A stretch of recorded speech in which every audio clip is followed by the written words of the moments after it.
예, 쭉 그 법정에서 재판받는 장면이 이어지고 있습니다.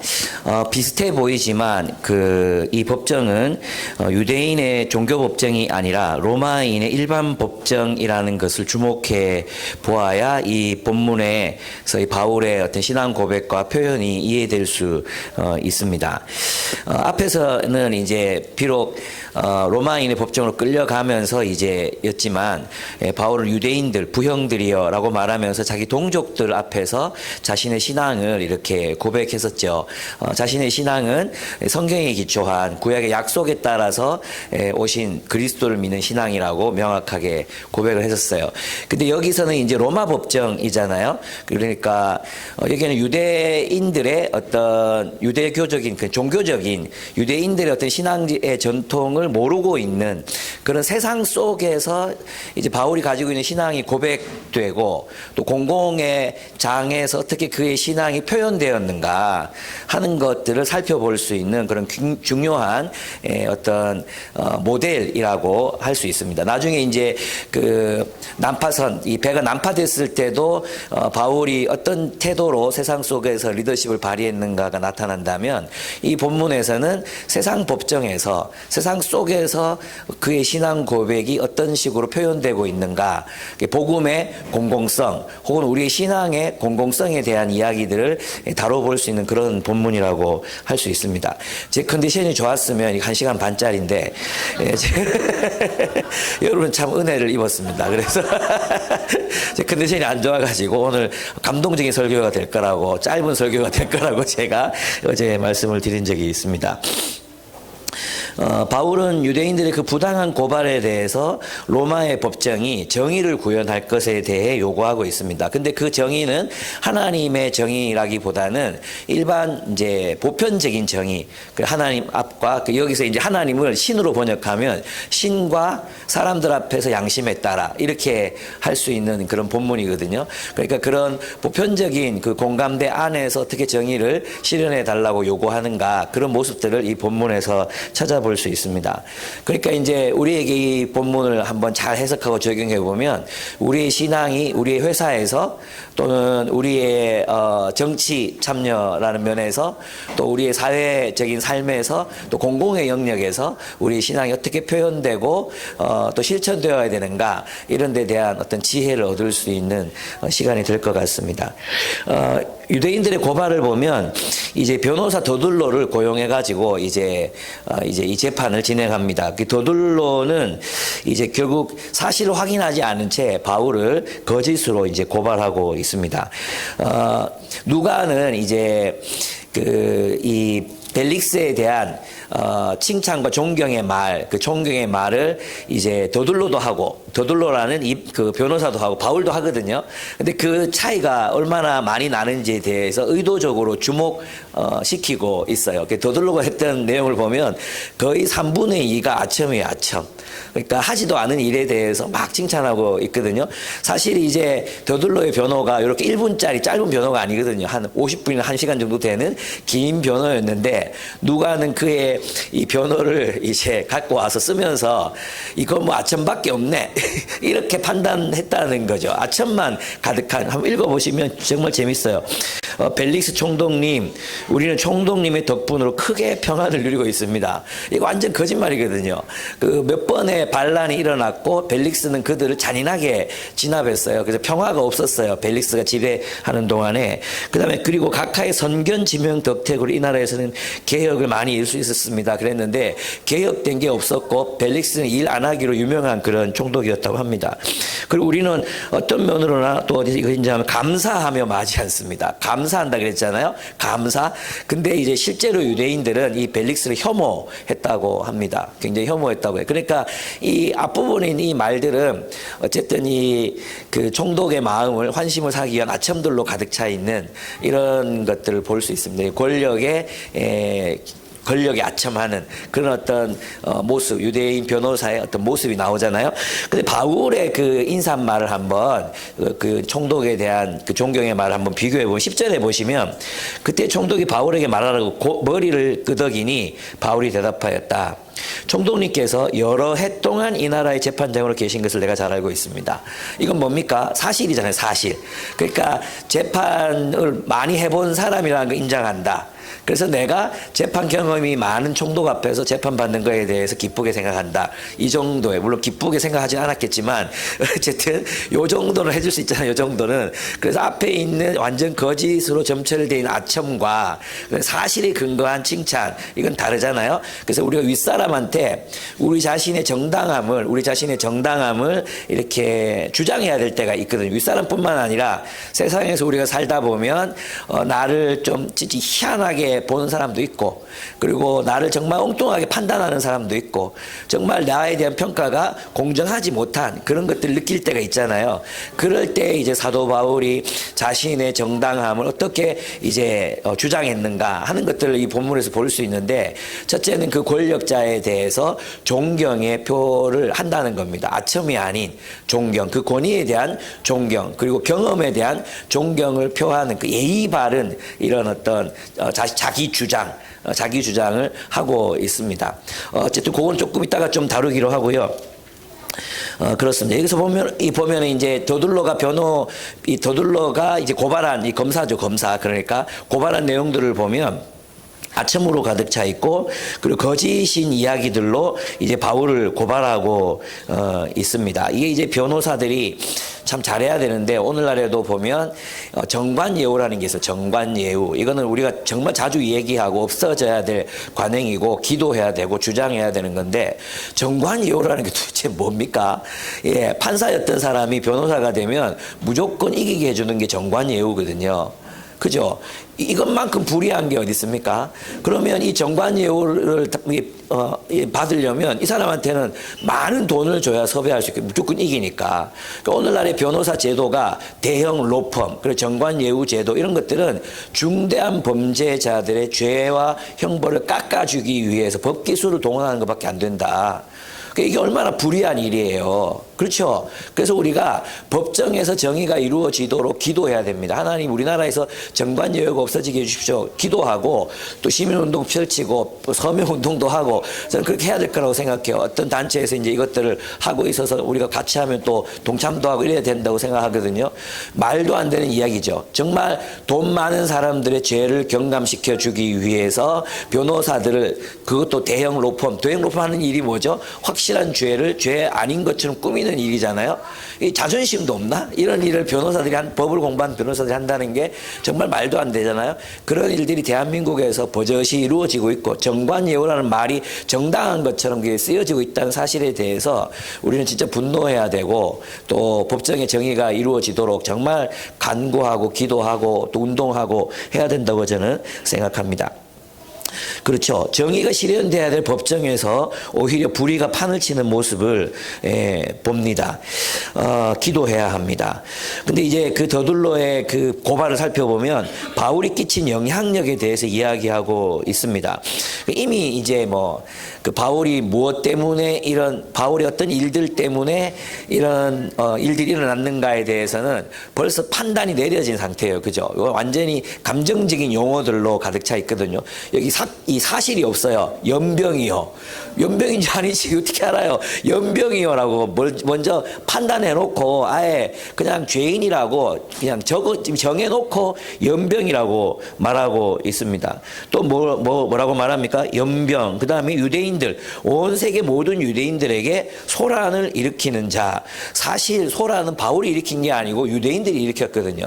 바울은 예수가 그리스도라는 사실을 증언했지만 그때 막 일어나가지고 바울을 죽이려고 하고 막 분란을 일으키고 이랬던 사람들은, 또 법정에 끌고 이랬던 사람들은 다 유대인들이었지 바울이 아니었거든요. 그러니까 이것도 부당한 그런 이미 재판이 끝난 사람의 그런 말로 이렇게 표현하고 있습니다.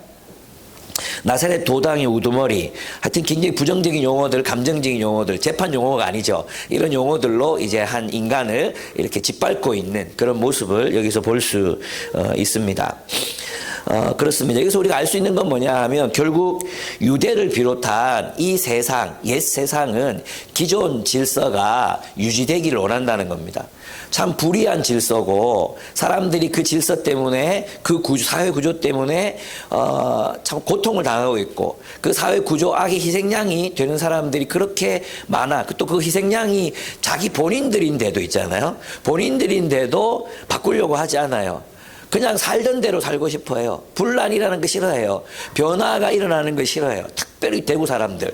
우리 대구 사람들 진짜 변화되는 거 싫어해요.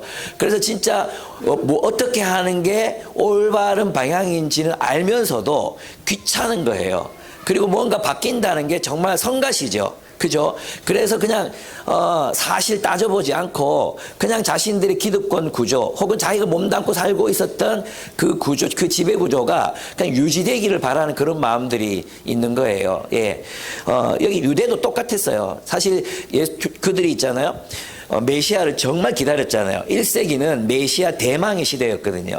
1세기만큼 메시아를 대망하던 시대가 없었어요. 진짜 간절히 기다리고 있었는데 진짜 메시아가 오셨어. 그래서 적어도 확인은 해봐야 될까요? 확인은. 그가 어떤 일을 했는지 또 사람들은 왜 예수를 죽였는지 그의 부활이 사실인지 무덤도 찾아가 보고 했어야 될 거 아니에요. 근데 그런 시도 없이 그냥 자신들의 기득권적인 질서, 자기가 몸담고 살던 그 질서가 유지되기를 바라는 마음, 그런 마음들이 가득했던 사람들이 바로 유대인들, 유대인들뿐만 아니라 지금도 이 세상을 살아가는 많은 사람들의 이야기들, 많은 사람들의 그런 생각이라고 할 수 있습니다. 사실 우리도 불의한 정권을 계속 지지해 왔잖아요. 전두환 제일 많이 뽑아주고 막 그래 우리가 제일 많이 지지해주고 그랬잖아요. 그 결과가 뭡니까? 지금 우리가 그렇게 해서 결과가 전국에서 가장 급여가 낮은 도시예요. 전국에서 가장 급여가 낮은 도시 1, 2위 하는 도시가 대구예요. 눈에 뻔하게 그거 보면서도 있잖아요. 계속 그러고 있다니까요. 예. 그렇습니다. 그래서 우리는 이 세상, 나는 이제 이걸 우리들에게 적용을 해보면 이렇다고 생각해요. 진리, 복음은 우리에게 변화를 요구하거든요. 그죠? 예수가 그리스도라는 사실, 이 진리는 우리에게 변화를 요구해요. 그런데 그 변화가 성가신 거죠. 귀찮고. 그리고 또 뭔가를, 대가를 지불해야 되고, 그 복음을 따라 살려면 뭔가 힘들어. 뭔가 순종해야 되고. 그죠? 뭔가 지금 내가 살던 그 삶, 좀 약간 게으르기도 하고, 현상 유지적이고, 그리고 뭔가 좀, 그래도 왜 있잖아요. 악한 구조지만 그 안에서 평화를 나름대로 누리고 있었는데, 복음이 들어와서 이렇게 살아라, 저렇게 살아라, 설거지해라, 청소해라, 가난한 사람 뒤에서 돈 모아라, 원래 살던 대로 살지 마라. 이렇게 얘기하니까 성가신 거죠. 똑같아요. 예. 우리가 누구 욕할 게 아니라 진리가 우리를 흔들어 놓을 때, 복음이 우리를 흔들 때, 그때 우리가 변화되기를 결단해야 된다는 거죠. 복음이 우리를 저절로 변화시키지 않습니다, 여러분. 복음이 우리를 저절로 변화시키는 게 아니에요. 복음에 따라 그 복음이 우리를 흔들 때 그 흔들림에 같이 흔들려야 되는 거죠. 복음이 우리를 깨려고 할 때 깨져야 되는 거예요. 근데 깨지지 않겠다고, 살던 대로 살겠다고, 생각하던 대로 생각하겠다고, 그렇게 살아가면 우리에게 변화는 없는 거죠. 많은 사람들이 있잖아요. 복음이 들려졌음에도 불구하고 복음에 순종하지 않아요. 그러면서도 복음이 주는 유익을 누리려고 하죠. 그죠? 복음에 순종하지 않으면서 복음이 주는 유익을 누리려고 해요. 예, 복음은 우리에게 변화를 요구합니다. 유대인들에게 예수를 받아들이면 그 무엇을 말했습니까? 자신들의 기득권을 내려놓고 예수를 따라야 돼. 예수를 따른다는 것은 결국 자신의 지위, 재산, 자신이 살던 어떤 안정된 삶의 기반, 이 모든 걸 다 포기하고 주를 따르는 걸 말했단 말이에요. 지금 우리에게도 똑같잖아요. 우리도 똑같은 도전을 받고 있지 않습니까? 진짜 우리가 복음을 믿는다면 정말 우리의 재정생활, 우리의 삶의 우선순위, 사람을 섬기는 거, 뭐 여러 가지가 달라져야 할 수밖에 없는데 그 달라지는 게 싫은 거죠. 그냥 살던 대로 살고 미워하던 놈 그대로 미워하고 싶고 용서하기 싫고 또 내가 누리던 뭐 남자로서의 뭐 어떤 이런 기득권 어떤 이런 것들 계속 가져가고 싶고 그죠? 그냥 그렇게 살고 싶은 거야. 이게 깨져야 돼. 이게 안 깨지면은 우리는 복음의 유익, 순종하지 아니함으로, 믿지 아니함으로, 그죠? 유익이 없었다 그랬잖아요. 우리가 믿으면 순종하게 돼 있고, 복음에 순종한다는 것은 우리에게 과격한 변화를 요구한다는 것을 기억해야 합니다. 저절로 될 거라고 생각하지 마세요. 예. 이미 우리가 어떻게 변화해야 될지 알고 있어. 그런데도 우리는 관성, 습관, 그죠? 그리고 편안함, 이런 것들 때문에 우리의 삶을 바꾸려고 하지 않습니다. 돈도 맨날 쓰던 대로 쓰죠. 예. 그죠? 돈도 맨날, 시간도 맨날 하던 대로 하고, 예. 정말 여러분, 솔직히 여러분 집에 가가지고 유튜브 보는 시간, 그거 다 빼면은 BSM 일주일에 한 몇 번 할 수 있을까? 사도행전 끝났다 벌써. 사도행전 벌써 끝났다. 그래 할 수 있는 시간인데 우리는 있잖아, 시간 없다고 하고 피곤하다고 하거든요. 근데 우리 딴 건 다 하거든. 늘 살던 대로 살면서 안 바꾸려고 하잖아요. 그거 바꿔야 돼요. 네. 그래서 이제 바울의 반박이 나옵니다. 바울의 반박이 나오는데 10절에 이제 더둘로와는 달리 벨릭스의 오랜 재판 경험의 경위를 표합니다. 총독님께서 여러 해 동안 이 나라의 재판장으로 계신 것을 내가 알고 있습니다. 그러므로 나는 기뻐한 마음으로 내가 한 일을 변호하겠습니다. 담백하잖아요. 예. 앞에 막 거추장스러운 아첨 없이도 진실하게 자신의 입장을 이렇게 강조하는 것, 자기 주장을 하는 것입니다. 바울은 선명하게 얘기합니다. 자신은 군중들을 선동하거나 소요를 일으키지 않았다고 자신을 변호합니다. 그 변호의 내용이 이제 12절에 보면 나의 체류 기간 그 12일밖에 되지 않았다. 예루살렘에 온 지 내가 12일인 거 벨릭스 나 알 거 아니냐. 나를 예의주시했고 또 봤을 거 아니냐. 그러니까 12일밖에 안 됐고 또 며칠 동안 잡혀댕겼고 막 이러는데 내가 그때 언제 사람들을 선동하고 규합하고 또 사람을 모아가지고 이런 일을 할 수 있겠느냐. 자, 오랫동안 이방을 떠돌다가 예루살렘에 올라온 지 12일째다. 이 얘기하는 거예요. 그러니까 이 자신에 대한 이 고발은 부당하다. 이렇게 사실, 팩트를 들어서 근거를 들어서 자신의 입장을 변호합니다. 또 12절에 보시면 나의 고발자들은 내가 성전에서 회당에서 다툼을 일으키거나 선동하는 것을 보지 못했다. 있으면 증인들을 데리고 와라. 이렇게 이제 이야기를 하고 있습니다. 그리고 13절 결정적으로 그들에게는 증거가 없다는 것입니다. 그리고 뒤에 가보면은 자신이 이제 결례, 그러니까 이제, 자기 동족에게 이방인 교회에서 돈을 모았잖아요. 이방인 교회들에서 돈을 모아서 예루살렘 교회에 전달해 주려고 했어요. 그러면 이제 유대인들 입장에서 보면 이방인 교회에서 돈을 모았으니까 이 돈은 깨끗해요, 안 깨끗해요? 이 유대인들 입장에서 보면 정결하지 않은 돈이잖아요. 정결하지 않은 돈이니까 이걸 정결하기 하기 위해서 바울이 제사를 지낸 거예요. 무슨 뜻인지 아시겠죠? 바울이 제사를 드려서 자기를 정결하게 하고 이랬는데 사실 가만히 살펴보면 이 돈이 전달됐다는 기록이 없어요. 그래서 많은 분들이 이걸 이제 추측해요. 아마 유대 기독교인들이 돈을 안 받았을 수도 있다.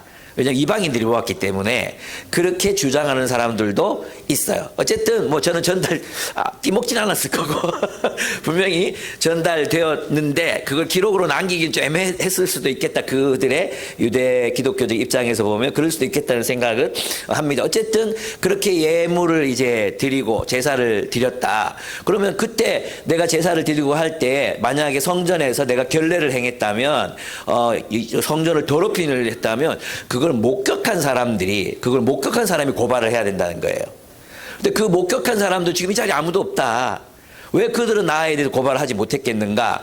그렇게 사실, 팩트, 근거를 들어서 조목조목 얘기해요. 이게 이제 벨릭스의 이야기하고, 그 더둘로의 이야기하고 바울의 이야기를 살펴보면 바울은 굉장히 사실의 근거에서 조목조목 차근차근 자신의 입장, 자신의 정당함을 주장하고 있잖아요.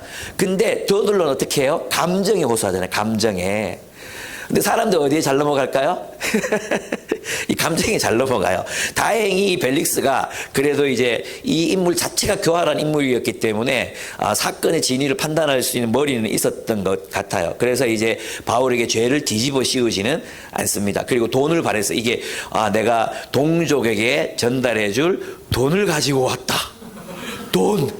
이거 여기에 꽂혀가지고 어떻게 하면 그 돈 일부를 자기가 받을 수 있을까? 그래가지고 이제 가혹하게 대하지는 않습니다. 진짜 나쁜 놈이죠. 진짜 나쁜 놈. 진짜 돈밖에 모르는 그런 놈인데 어쨌든 이게 여기서 이제 바울이 그 덕을 보게 됩니다. 그렇습니다. 여기서 중요한 게 있습니다.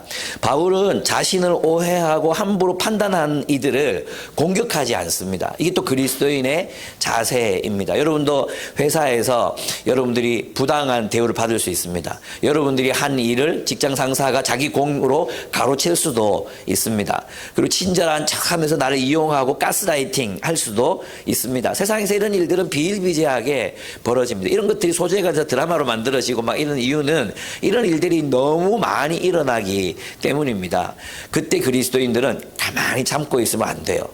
바울처럼 뭐 해야 돼요? 자신의 정당함을 주장해야 돼. 근데 거기서 공격하는 게 아니야. 그 당사자들을 공격하지 않고 확고하게 자기 주장을 펼치는 겁니다. 나는 이런 했습니다. 그리고 나는 정당합니다. 이렇게 이것에 대해서 분명하게 예의 바르게 이야기할 수 있어야 된다는 거죠. 근데 대부분 보면 이렇게 자신의 정당함을 말하지 않아요. 그렇다 보면 그리스도인을 자칫하면 계속 그렇게 대우해도 되는 사람으로 그렇게 될 수 있어요. 쟤는 저렇게 취급해도 돼. 이렇게 될 수 있어요. 또 하나는 대드는 거예요. 왁 대드는 거예요. 진짜 확 막 이래가지고 있잖아요. 막 대드는 거예요. 예, 이것도 성경적인 태도는 아니에요. 자신의 정당함을 또박 근거를 가지고 설명하는 거. 이거 필요해요. 근데 그거 안 받아들이고 못 받아들이는 사람이랑 같이 일할 필요 없다고 생각해요, 저는. 그래서 저는 그런 부분에서 우리들이 이제 누군가가 나에게 이렇게 얘기할 때 따로 만나자 해서 이런 일을 내가 했고 나는 이런 일 때문에 난 정당하다. 근데 네가 그렇게 하는 건 부당한 일이니까 하지 말아줬으면 좋겠어. 얘기할 수 있어야 되는 거죠. 그분이 또 특별히 우리의 상사나 권위자라면 정말 예의 바르게 그분의 리더십과 또 그분의 오랜 그것들 통해서 내가 잘 일할 수 있었고 많이 배웠다. 근데 이제 이런 부분에서 내가 정당한 대우를 못 받고 있는 것 같다. 얘기를 해야 되거든. 그래서 선한 그리스도는 참고 그래서 계속 가스라이팅 당하는 상태를 내버려 두는 것. 악이 계속 관영하도록 내버려 두는 것. 올바른 태도가 아니에요. 예. 자신의 정당함을 주장해야 되는 거죠. 그래서 바울이 지금 이 로마의 법정에서 하고 있는 일이 뭐냐 하면 비록 로마의 법정이지만 하나님의 정의가 실현되기를 요구하고 있다고 볼 수 있습니다. 왜냐하면 로마서 13장에 보면은 바울은 정부에 대해서 하나님이 세우신 대리기관이라고 봤거든요.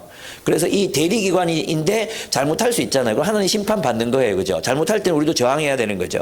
그러나 하나님께서 이 세상을 그래도 너무 악하지 않도록 만들어 놓은 것들이 바로 기관들, 권력 기관들이라는 거예요. 우리가 인간의 제도, 하나님이 허용하신 인간의 제도리란 말이죠. 그 제도를 존중하고 또 활용하고 있는 그런 모습들을 볼 수 있습니다.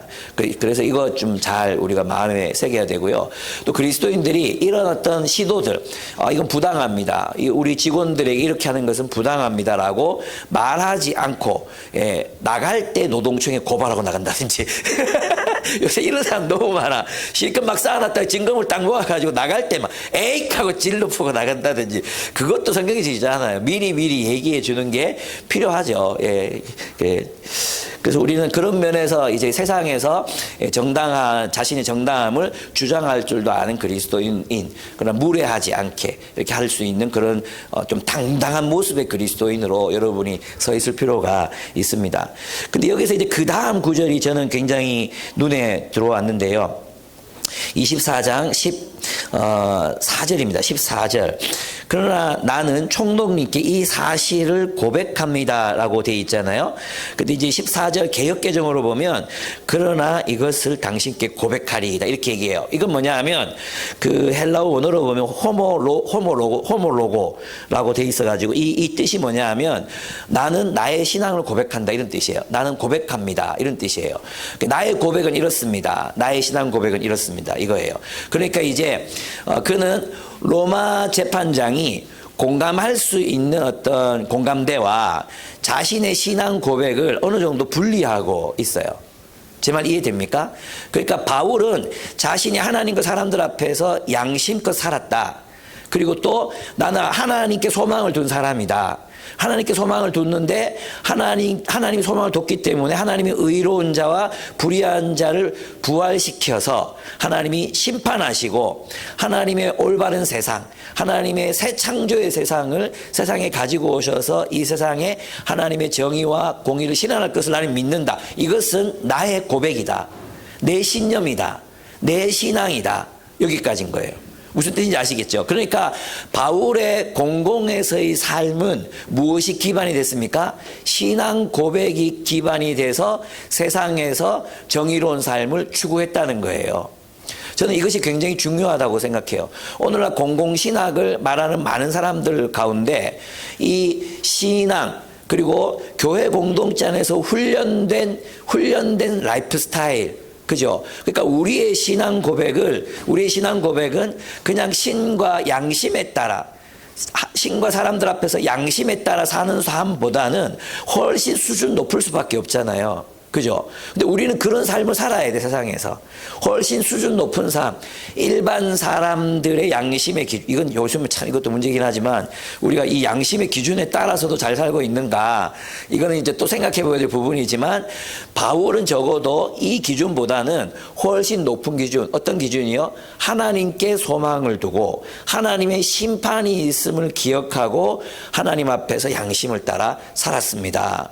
그래서 내가 세상에서 양심을 따라 정의롭게 살기로 저는 굉장히 노력했던 사람입니다. 그러니까 저는 여기에서 이렇게 고발을 당해서 재판을 받을 이유가 없는 선한 사람입니다. 이걸 이제 자기 주장하는 거잖아요. 근데 그는 그의 그 공공에서의 삶의 근거를 자신의 신앙 고백에 두고 있다는 겁니다. 저는 이게 굉장히 필요하다고 생각해요. 우리의 세상에서의 신앙은 바로 교회 공동체, 신앙의 공동체, 신앙 고백의 근거에서 우리가 세상에서 정의롭게 사는 거죠. 그죠? 왜? 제가 자주 말씀드렸잖아요. 여호와 하나님을 믿는 신앙, 기독교 신앙의 특징은 뭐냐 하면 다른 일반 종교는요. 대부분 다 모든 종교는 정의와 공의를 그 신도들에게 요구하지 않습니다. 그저 있잖아, 제사 많이 드리고 신에게 마음에 들게 하고 재물 많이 갖다 바치고 그럼 복 줍니다.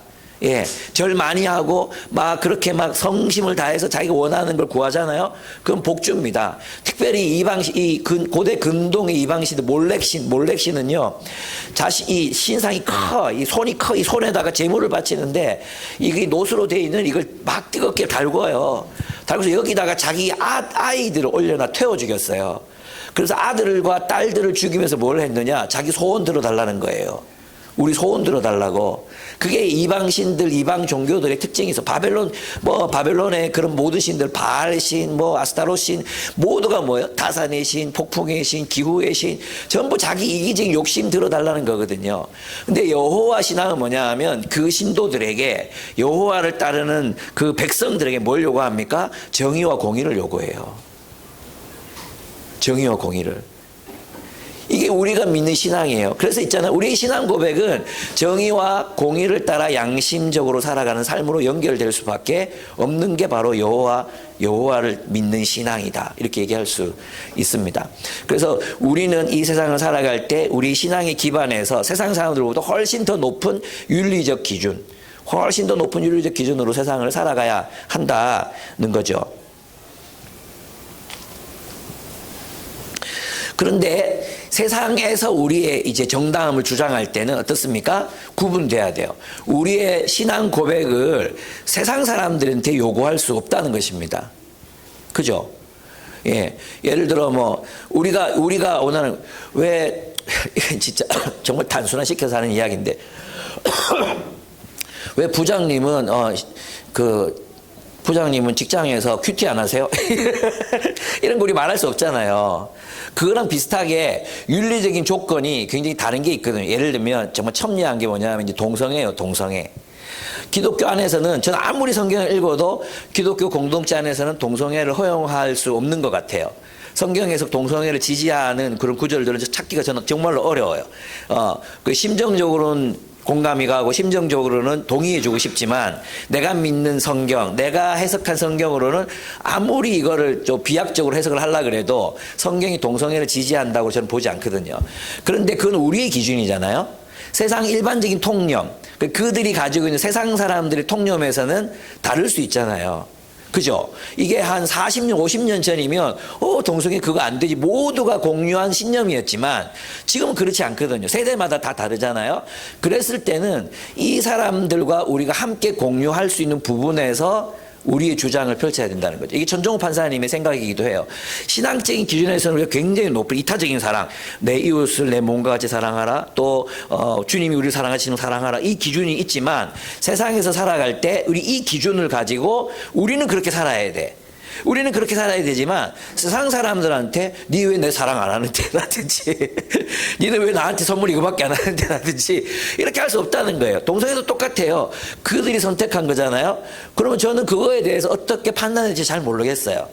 그거는 제가 볼 때는 우리 사회가 가지고 있는 통념에 따라서 어떤 법을 만들어 가거나 해야 된다고 생각해요. 이거 이제 또 나가고 나서 또 난리 날다지 싶은데 어쨌든 제 생각은 그렇습니다. 그러나 우리가 지켜야 되는 기준은 있는 거죠. 그건 훨씬 더 높은 기준으로 우리가 살아갈 것을 요구받는다는 것입니다. 그렇습니다. 그래서 여러분, 저는 여러분들의 사회생활, 공공에서의 삶이 과연 우리 신앙에서 나오는 고백의 것인가. 저는 천정호 판사님의 삶을 보면 그게 너무 이렇게 설득이 되는 거예요. 그분은 자신이 자리하고 있는 자리에서 자신의 신앙 자기가 고백하는 신앙에 따라 판결하고 또 운동을 만들어가고 또 보호 청소년들 어떻게든 돌보려고 애를 쓰고 끝까지 그들과 함께하는 모습이 있잖아요. 그런 모습이 우리들에게도 나타나야 된다는 거죠. 그래서 우리들의 모습이 누군가 그랬는데 우리의 윤리의식이라는 이런 것이 세상에서 버려진 녹슨 검이 아니라 기독교 공동체 안에서 그리스도 안에서 버려진 날선 검을 가지고 우리는 세상에 살아야 되는 거예요. 우리 신앙 고백은. 그래서 우리가 가지고 있는 윤리의식이라는 세상에서의 삶은 과연 세상보다 훨씬 더 뛰어난 것인가. 근데 오늘날 많은 그리스도인들의 삶을 보면 세상에서의 삶이 너무 오히려 양심적으로 살아가는 비기독교인보다도 더 못하기 때문에 우리가 욕을 먹는 거 아니에요? 그죠? 대부분의 사람들은 그래도 제가 볼 때 대부분의 정말 신앙이 있는 그리스도인들은 정직하게 살아요. 그리고 진짜 그곳에서 그리스도인으로 인정받기 위해서 살고 저는 그런 분들 많이 보거든요. 진짜 괜찮아요. 근데 명목상의 그리스도인들이 너무 많은 거죠. 사실 그분들 알고 보면 교회 안에서도 성경적으로 살고 있지 않아요. 교회 안에서도 권력을 추구하고요. 세상의 가치관 그대로 교회 가지고 와서 권력을 추구하고 파당을 짓고 자기 세력 규합하고 막 이런 분들이 많거든요.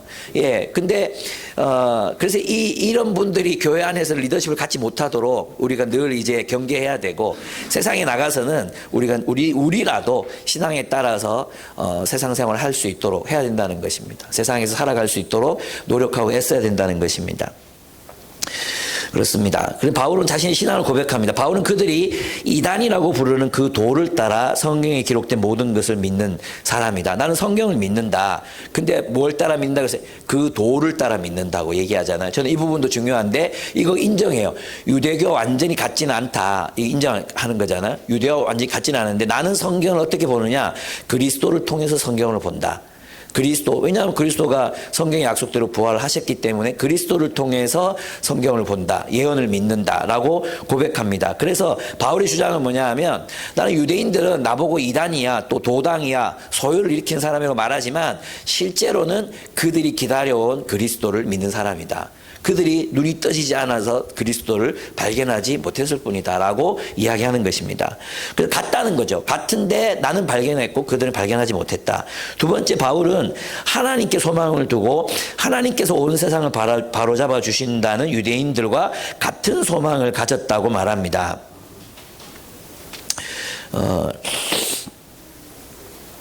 여기 보면 그리고 나는 24장 15절에 보면 그리고 나는 하나님께 소망을 두고 있는데 나를 고발하는 이 사람들도 그 소망이 이루어지기를 고대하고 있습니다. 곧 그것은 의로운 사람과 불의한 사람들의 부활이 장차 있으리라는 것입니다. 이 말이 부활이 있다는 것은 어떤 의미라 그랬어요? 하나님이 온 세상을 바로잡으신다. 하나님이 온 세상을 정의와 공의로 바로잡으신다는 거죠. 왜냐하면 악인들은 심판하시고 의인들은 영원한 나라에 들어가게 하시잖아요. 그 영원한 나라가 뭐죠? 그 하나님의 의가 거하는 새하늘과 새 땅이잖아요.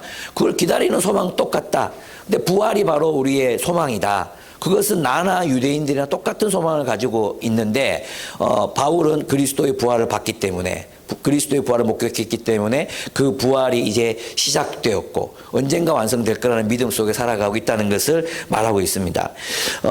그렇습니다. 그래서 그는 그 심판의 날이 있다는 것, 결국은 정의가 승리하고 만다는 것, 결국은 하나님의 공의가 승리하고 만다는 것을 믿기 때문에 하나님과 사람들 앞에서 거리낌이 없는 양심을 가지려고 애썼다라고 고백합니다. 우리도 이렇게 살아야 합니다. 결국 우리에게 심판이 있다는 걸 알고 하나님의 정의가 승리하고 하나님의 공의가 승리한다는 걸 믿기 때문에 우리 이 땅에서 정의와 공의를 따라 사는 것입니다. 예, 그렇게 사니까 고난 받는 거죠. 예, 이렇게 살면 우리가 꼭 복음 전해서 복음 전한다고 고난을 받는 게 아닙니다. 업무 시간에 복음 전하고 하니까 고난을 받는 거죠. 근데 업무 시간에 열심히 일을 해야 되는데 그때 복음 전하고 막 이러니까 그건 고난이라고 하기 어리석음이죠, 어리석음. 근데 우리가 고난 받는 건 실제 정말 그리스도인은 정의를 위해 살았는데 고난을 받는 거죠. 정말 성실하게 잘 살았는데 사람들에게 오해받는 거죠. 예, 그게 고난이죠. 그래서 하나님이 심판을 바라보고 나는 양심을 따라서 사람들과 하나님 앞에서 깨끗하게 살기로 노력했다. 이게 우리의 고백이 돼야 돼요. 보편적 양심. 하나님 주신 그 보편적 양심에 따라서 나는 부끄럼 없이 살기를 고백했다. 윤동주의 고백 아시죠? 서시. 나는 한 점 있으래도 이렇게 부끄러웠다. 힘들어. 정확한 말이 생각이 안 나는데 미안합니다. 약기운 때문에. 어쨌든 그 한 점 부끄러움 없는 삶을 하늘을 바라보며 고대하는 삶이 바로 윤동주 같은 삶이 그리스도의 삶이다. 저는 있잖아요. 이런 민족주의적 해석들도 보면 되게 많은데 윤동주가 왜 부끄러워했냐. 독립운동에 참가 못해서 부끄러워했다. 진짜 일방적인 해석이거든요. 그리스도인의 관점에서 보면 다 해석이 되는 건데 윤동주는 어떤 민족주의나 이런 게 메이는 사람이 아니었어요. 예, 그는 진짜 하나님 앞에서 부끄러움 없는 삶을 갈망했거든요. 우리도 마찬가지로 그런 부끄러움 없는 삶, 하나님의 양심에 따라 사는 삶, 성경의 기초에서 살아가는 삶을 살기를 애를 써야 합니다. 그리고 사람들이 그래서 이제 우리가 그렇게 양심에 따라 사는데 제가 이제 얘기하고 싶은 건 우리 세상에서 이제 어떤 의를 이루기 위한 일들을 하잖아요. 노동조합도 참여하고 정교조도 하고 또 좋은 교사 운동도 하고 여러 가지 시민 운동에 참여하고 막 이렇게 하잖아요. 근데 여기 보면 지난번에 이제 우리 전세 사기 피해자들을 위한 예배를 드리는데 거기서 저는 정말 많은 걸 느꼈어요. 많은 걸 느꼈는데 이제 성공의 예전을 따라서 이제 같이 예배를 드렸거든요. 성공의 예전은 성찬인식이 중심이에요. 그래서 이제 성찬식을 이렇게 하러 나가가지고 떡을 떼고 포도주 찍어서 이렇게 먹는데 제일 앞줄에 스님이 계셨거든요. 저는 스님이 죄송합니다. 휴지 좀 갖다 주시면 좋겠습니다. 그 스님이 가만히 앉아 계실 줄 알았어요. 제일 먼저 일어나가지고 빵 떼가지고 막 씹어 드시면서 이제 턱 가시, 와, 신앙이 좋으신 스님이시다. 그것도 느꼈고. 또 여기서는, 예, 고맙습니다.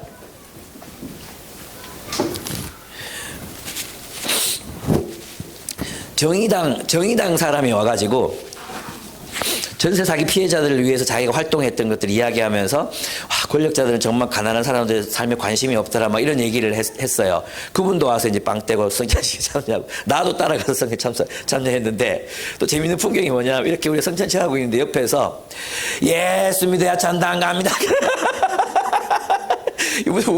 우리 예배 드리고 있는데, 우리 보고 불신자들 지옥간다고 예수의 불신자 아줌마가 걸걸한 목소리를 외치고, 그게 너무너무 웃기는 거예요. 너무너무 웃기고, 이게 진짜 그랬어요. 예, 우리가 예배를 같이 하면서, 그건 저는 잘 모르겠는데, 어쨌든, 우리 세상에서 정의를 행하려면, 스님도, 또 진보든 보수든 누구도 함께 연합할 수 있어야 되잖아요. 그 기준은 우리 신앙의 기준이 아니라 어떤 기준이에요? 양심이라는 기준. 그 양심이라는 기준으로 연대하고 연합할 수 있어야 한다는 거예요. 근데 우리 그리스도인들은 이걸 자꾸 실패해. 예전에 이제 저희는 잠깐 놓쳤지만 그 박영호 목사님이 이제 포항제일교회에서 그런 일을 했대. 터키 지진 났잖아요. 특히 지진이 나가지고 지진이 그 피해 주민들 돕자. 그래서 바로 그 주에 헌금을 했대요. 헌금을 했는데 5천만 원이 나왔어. 꽤 많은 헌금이 간 거잖아요.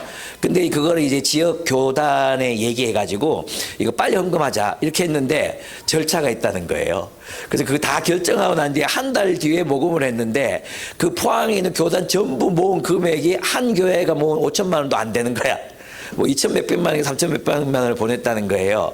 그러니까 왜 그렇게 되겠어요? 그리고 뭘 했냐 하면 우리 선명회로 보내면 돼. 월드비전으로 보내면 되잖아요. 근데 그걸 개신교회 이름으로 꼭 보내야 된다는 거예요. 그래가지고 모금도 늦어지고 금액도 너무 적고 이렇게 됐다는 거예요. 저는 이제 모금하는 것도 생각하는데 꼭 교회 이름으로 가야 됩니다. 교회가 하는 이름으로 가야 됩니다. 차라리 교회 이름으로 세상 기관에 그죠? 교회 이름으로 세상 기관, 기아대치기구나, 또 다 기독교 단체긴 하다, 그죠? 어쨌든 그런 세상 기관들의 월드비전이나 이런 곳에 보내면 오히려 더 사람들이 또 신문사 이런 데 보내면 교회들이 더 많이 한 것처럼 보이잖아요. 근데 우리는 우리끼리 한다고 모아가지고 보내는데 세상에는 별 영향력이 없는 형태로 나타난다는 거죠. 그래서 저는 있잖아, 신앙 고백적인 참여가 정말 많이 필요한 것 같아요. 기독교 신앙을 가지고 정의로운 일을 참여하는 거죠. 이게 저는 증거, 하나님의 이름을 증언하는 일이라고 생각하거든요. 근데 이런 일에 우리가 이제 너무 적은 거야. 예. 근데 이제 대구에서도 제가 이제 그런 얘기 들어보는데 요새 이제 천무경 집사님이 인도하시는 보험과 상황 모임에 나가거든요. 여기도 별 희한하다는 말은 폄하하는 말이 아니라 정말 신기한 분들이 많이 오세요. 신기한 분들이 다 달라. 여기 또 그때도 뭐였지? 전세상 여기랑 다 연결돼 있는데 여기 어느 분 시민운동가 있어. 근데 여기 진짜 열심히 하시는 그 김승무 대표님이 계세요. 나는 이분이 직함이 뭔지도 잘 모르겠어요. 대표님이 계신데 이분 SF 출신이에요. SF 출신인데 사회운동을 하는 거예요. 근데 있잖아요. 지금 대구 지역의 시민운동이 거의 다 죽었어요. 거의 다 죽었는데 유일하게 신앙 가진 이 그룹이 살아남아가지고 끝까지 지금도 이렇게 하는 거예요. 그런데 있잖아요. 얼마 전에 대구에서 이런 모임을 하는데 예배 드리고 하는데 다 그리스도인이니까 그게 많은 분들이 있어요. 근데 있잖아요. 이분들이 기독교 신앙이 있는데 기존 교회 도저히 소속이 안 되는 거예요. 그래서 2주에 한 번씩 만나가지고 우리끼리 예배 드리자 하고 예배를 시작했대. 김승무 대표님하고 같이. 그래서 저는 그게 너무 마음이 아픈 거예요. 왜냐하면 왜 우리 한국 교회가 이렇게 정의를 추구하고 공의를 실현하는 일에 왜 이렇게 소외돼 버렸을까? 이런 일의 중심에, 원래 우리 이런 일의 중심에 있었던 게 교회였잖아요. 독립운동이라든지 이런 일의 중심에 우리가 있었는데 우리가 언제부터 이렇게 정교 분리 이렇게 하면서 있잖아요. 왜 우리끼리 이렇게 개토에 갇혀버렸을까? 이제는 우리가 좀 나가야 된다고 생각해요. 좀 나가서 같이 좀 정의로운 일도 하고, 너 왜 이렇게 왔는데? 오늘 하나님이 시켜서 왔다고. 나 하나님이 시켜서 왔다고 이런 얘기도 하고, 그죠? 그런 일에 섞여 있어야 돼, 이제. 우리끼리만 하는 게 아니라 같이 섞여가지고 이런 일을 함께 하는 거죠. 저는 그런 일들이 우리가 더 많이 일어날 수 있다면 오히려 기독교 복음이 더 강력하게 전파될 수 있지 않을까 이런 생각을 합니다. 그러나 기반이 어디예요? 기반을 신앙 공동체에 두고 신앙 고백에 두고 많은 공공적 선을 얘기하는 사람들이 교회가 없어요. 또 신앙 고백이 없어요. 이 고백 없이 세상이 말하는 정의라는 아젠다, 세상이 말하는 공의라는 아젠다 속에 들어가서 그들의 아젠다 속에서 움직이거든요. 그러면 복음이나 복음은 없어지는 거죠. 그래서 세상의 아젠다 속에 푹 파묻혀버리고 결국 신앙 없이 이 일만 하는 사람들이 많아요. 그러다가 이 사람 나이가 들면서 있잖아요. 이분들이 다시 복음을 생각해. 결국 이 사회운동 하셨던 분들이 얘기하는 거예요. 그분들이 우리 그때 이제 복상 나눔하면서 얘기했는데 뭐냐 하면 신앙 없이 복음 없이 사회운동만 하는 사람들이 결국 말라 비틀어진다는 거예요. 메말라진다. 그 일만 열심히 하다 보니까 자원이 없잖아요. 내적 자원이 없잖아요. 그러다 보니까 일을 열심히 하는데 고갈되는 거예요. 고갈되니까 가정도 깨지고 이런 사람이 너무 많다는 거예요. 이건 제 말이 아니에요. 저도 듣고 깜짝 놀랐어요. 결국은 우리가 가지고 있는 복음, 신앙, 하나님과의 관계, 이것들이 기반이 돼서 우리가 세상을 향한 섬김, 또 정의로운 삶, 이걸 추구할 때 우리가 끝까지 이 일을 할 수 있는 삶을 살아갈 수 있다는 것입니다. 그래서 저는 증언으로서의 우리의 사회 참여, 증언으로서의 사회 참여, 신앙 고백으로서의 사회 참여, 세상이 막 바뀌는 걸 목표로 하기보다도 정말 그리스도의 정의를 세상에 실현하고자 하는 마음으로 애쓰는 거죠. 애쓰는 거. 세상이 하나님 나라가 될 거라는 그런 어떤 헛된 기대가 아니라 그래도 우리의 참여로 세상이 조금 더 나아질 거라는 우리의 빛을 비출 거라는 기대를 갖고 그들과 함께하는 이것이 저는 사랑이라고 생각합니다. 그런 삶으로 나가기 위한 가장 기초 과정은 이제 멘토링이고 또 이 땅의 청소년들이고 자기 마을을 대변할 줄 모르는 가난한 청소년들 우리 많이 돌봐야 된다고 생각합니다. 그 일을 하면서 이 일에 참여하는 일들이 공공의 영역, 법정의 영역에서도 나타날 수 있도록 하는 것 이것이 우리의 소명이 아닌가 이런 생각이 듭니다. 예, 그렇습니다. 그리고 그는 결혜에게 구제금을 전달했고 또 자신이 재판받는 이유는 죽은 사람들의 부활과 관련된 일 때문이라고 말합니다. 그래서 이제 마지막으로 이제 결론을 맺겠습니다. 바울은 하나님께 소망을 두고 성경의 약속과 율법에 따라 하나님과 사람 앞에서 양심적으로 살았습니다. 결국 우리가 세상에서 복음의 공공성을 주장하기 위해서는 우리의 신앙 뿌리를 신앙 고백에 두어야 합니다. 세상과 다른 가치, 다른 기준, 하나님 나라의 가치관으로 훈련된 삶이 없이는 세상에서의 공공의 선을 이루기 위해 살아갈 수가 없다는 것입니다. 그래서 세상과 다른 세상 바깥에서 훈련된 정의에 대한 감각을 가진 사람, 그 세상 바깥이라는 말은 결국 하나님 나라 공동체 안에서 정의가 무엇인지 올바름이 무엇인지를 훈련된 사람들이 그들이 세상에 들어가서 세상을 올바르게 인도할 수 있다는 빛을 비출 수 있다는 것을 여러분들에게 말씀드리고 싶습니다. 예, 우리의 정의와 공의는 세상에서 버려진 녹슨검이 아니라 기독교 공동체를 통해 훈련된 날선 검, 그 검으로 세상에서 실현될 때 새로운 것을 창조해낼 수 있다고 믿습니다. 예, 바울은 복음의 공공성을 실현했습니다. 그는 그리스도의 말씀을 따라 정의를 실천하는 삶을 살고 있었노라고 고백합니다. 근데 그의 그 삶은 부활의 소망 때문이었습니다. 하나님이 온 세상을 정의로 심판하고 바로잡으실 것을 믿음으로 그는 하나님 앞에서 거리낌 없는 양심을 따라 살려 했던 것입니다. 그래서 그리스도인은 세상의 기준보다도 세상의 양심보다도 훨씬 높은 기준, 높은 양심의 기준을 따라 공공의 삶을 살아내야 할 책임을 갖습니다. 예, 그래서 바울은 벨릭스에게 정의와 절제와 심판에 대해 말하는 것입니다. 벨릭스에게 말해요. 벨릭스에게. 그게 뭐예요? 복음전도예요. 복음전도. 그러니까 벨릭스에게 전한 복음이 뭐였냐 하면 하나님이 온 세상을 심판하신다. 하나님이 온 세상을 정의롭게 만드실 것이다. 그 증거가 예수의 부활이다. 이거 설명했을 거 아니에요? 그게 복음으로 제시됐다는 거예요. 우리에게 그 궁극적인 복음이 뭐냐? 결국 하나님이 다스리시고 계시고 하나님이 승리하신다. 그러므로 우리가 여기서 정의롭게 살아야 된다. 절제하며 살아야 된다. 예, 그 얘기를 했을 거 아니에요? 그리고 내 재판을 정의롭게 해라. 정의롭게 안 하면 너 심판받는다. 이 함축된 의미로 그렇게 정의를 가르쳤을 거라고 저는 생각합니다. 그러나 법정에서는 로마인들과 공유할 수 있는 수준에서 모든 사람들 앞에서 양심에 따라 그들과 연대하며 세상의 정의를 로마의 법정과 연대해서 세상의 정의를 요구할 수 있었다고 저는 믿습니다. 이렇게 여러분 정말 한 사람의 그리스도인으로 세상에서 살 때 당당하게 정말 얼마나 당당하고 멋진 모습입니까? 그게 당당하게 살아가신 여러분들이 되시기를 축복합니다. 정말 하나님의 정의를 따라 살아가는 여러분들이 되시기를 축복합니다. 하나님이 승리하셨습니다. 하나님이 이기실 것입니다. 그래서 여러분이 하는 모든 일들이 정의에 가담하고 정의로운 일을 이루어내고 여러분의 직장생활, 여러분 학교생활 어떤 곳이든지 거기서 하나님의 올바름이 증언이 되고 또 조금이라도 실현되는 그런 일들이 일어나기를 바랍니다. 그리고 우리가 홀홀단신 그 일을 하는 것이 아니라 지금 이제 벨릭스 총독에게 도움을 요청하고 자신의 입장을 변호해서 어쨌든 정의를 실현하라고 요청하고 있는 거잖아요. 여러분 주변에 있는 넌크리스찬들하고도 연대할 줄 알아야 된다는 겁니다. 여러분 직장에 있는 비그리스도인들과도 선한 양심을 가진 사람들 그들과 함께 연대하고 리더십을 발휘해서 그곳에 지금보다는 더 나은 그런 정의가 실현될 수 있도록 그렇게 여러분들이 리더십을 발휘할 줄도 알아야 한다는 것입니다.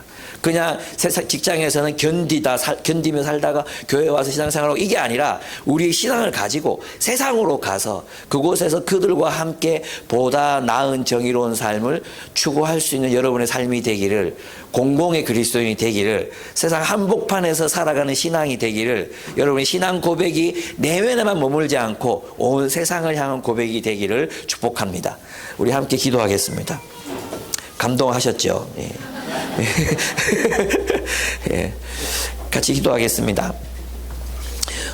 주님 앞에 기도합시다. 하나님, 나의 삶이 정말 세상을 향해서 복음이 되게 해주십시오. 바울은 벨릭스에게 정의를 요구해서 정의로운 삶, 심판에 대해서, 절제에 대해서 요구했었습니다. 우리의 삶 또한 우리가 세상에서 정의롭게 내 신앙의 고백이 세상에서 드러나게 해주십시오. 그 신앙의 고백이 정의와 공의의 삶으로 나타나게 해주십시오. 내가 악에게 지지 않게 해주십시오. 누군가가 악으로 나를 가스라이팅하고 나를 폄하하고 나를 그렇게 한다면 당당하게 일어나서 나의 정당함을 보여줄 수 있는 용기도 가지게 해주십시오. 그렇게 우리가 주님 앞에 한 신앙인으로서 세상을 살아감에 있어 당당함을 가지고 살아갈 수 있도록 해달라고 우리 하나님 앞에 기도했으면 좋겠습니다. 기도하겠습니다.